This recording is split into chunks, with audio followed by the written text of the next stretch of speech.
保障电力供应远没有看上去那么简单。随着经济社会的发展，用电量连年攀升，设备成规模的增长，用户的体验追求不断升高，给我们的配电网规划建设、运行管理带来了巨大的挑战。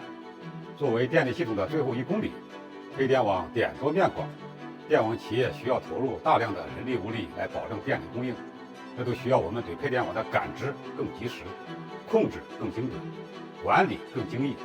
电网的一处故障、一次停电，会直接影响企业和居民用户的切身体验，影响人们的生产生活。In the second episode of Tech Walk, we follow the steps of João Gomes of the World Energy Council to look at how smarter grids are enhancing energy efficiency and enabling cost savings. Gomes finds out in the city of Xi'an. Now in the lead up to COP28, there is a lot of expectation about the Chinese carbon neutrality agenda and the role that innovation in the way we use and consume energy will have on this carbon neutrality agenda. So my first question to you will have to be about the distribution grid. Okay. How do you see its modernization, and how do you see, why is there a need to digitalize and to modernize a 100-year-old system? Right. There's two answers to this, to be very honest. So let's start with the last one that you just mentioned. Why digital? I think that's what your question is. The key answer actually is there are so many changes. There are so many challenges. Digital is also helping us to be more accurate and to be more precise in data collection and in information processing. The first question, of course, is on the distribution side. There's many parallels between the World Wide Web of computing and the World Wide Web of communication. If you then look at how these infrastructures have been transformed and has been digitized and informatized over the years, then that particular part of the power grid has the same potential and also has the same way of transforming itself. We are here today at the State Grid of China, one of their locations where we have seen earlier today key examples of how informatization of the power grid and how digitization of services are leading into workforce optimization, business process optimization. In the council, we are very focused on humanization of energy. So in this, I have to ask, how do you see this digitalization process improving the quality of the power grid operators, the workforce that manage renewable electricity supply and such big, so different energy sources? Well, earlier this morning when we were at one of the sites where we could see how and in what way the digital services and digital components are being used as building blocks by people who use them as a tool in their daily operations. Pen and paper clipboard, a paper work order that has completely been automated and it has been pushed and provided within and from an application on a smart device. So the distance between using digital in your physical space is getting smaller and smaller already. The opportunity for electrical engineers in their daily operations to look into smart meters, for example, or TTUs, transmission and transformer units, or the way how computing and applications can run within these physical devices is helping them and allowing them to almost become a computer programmer. That also means, I think, that we don't need to necessarily look at smart grid as something to have.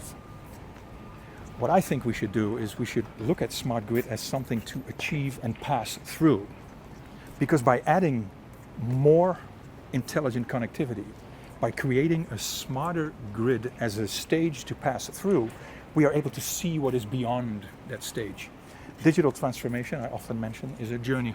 That journey is passing different stages, transforming the conventional power grid via smart grid, and by adding intelligent connectivity allows us to think and allows us to see what is beyond it.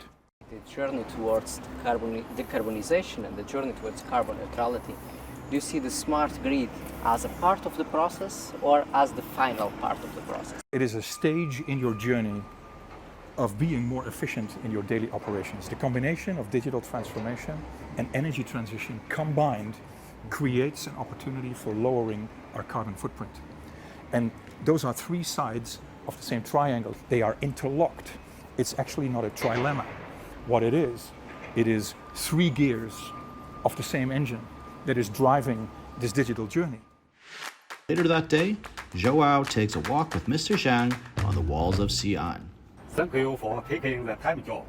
今天你和埃德文看到的智慧配电网创新成果，基本上都来自于我网陕西省电力有限公司和华为公司的创新实验室。面对能源行业的巨变，国家能源局提出加快推进能源行业的数字化、智能化发展。国家电网公司也积极构建新型电力系统数字技术支撑体系，把数字技术与能源技术深度融合，提高电网的智能化水平。过去的3年多时间里，我们和华为及其合作伙伴围绕智慧配电网，孵化出了一系列创新成果，使我们的配电网感知更加全面准确，管理更加精益精细，客户服务更加及时主动，员工工作也更加简洁高效。这些创新成果使我们今天配电网更智慧的同时，也更加绿色、高效和可靠。电力系统相比其他的行业有特别的数字化优势，上传的数据也能更好地帮助电力企业。是的，电力数据不仅仅对电力企业，对政府和社会也是有巨大的价值的。随着电网企业数字化进程的不断演进，电力资产将是未来电网的核心竞争力和生产力。我们会和华为公司及其合作伙伴一道，继续探索未来电网的创新，为我们的客户带来更绿色、更稳定、更安全的用电体验。古语有云：“润物细无声。”我们把电力安全稳定地送到千家万户，使他们在用电的时候感觉不到我们的存在。我想这也是我们用户的最极致的体验吧，这也是我们工作的目标。就你看，夜幕降临，万家灯火成四畔，银河一道水中央，这一切离不开万千电力人的默默奉献，也离不开智慧电网的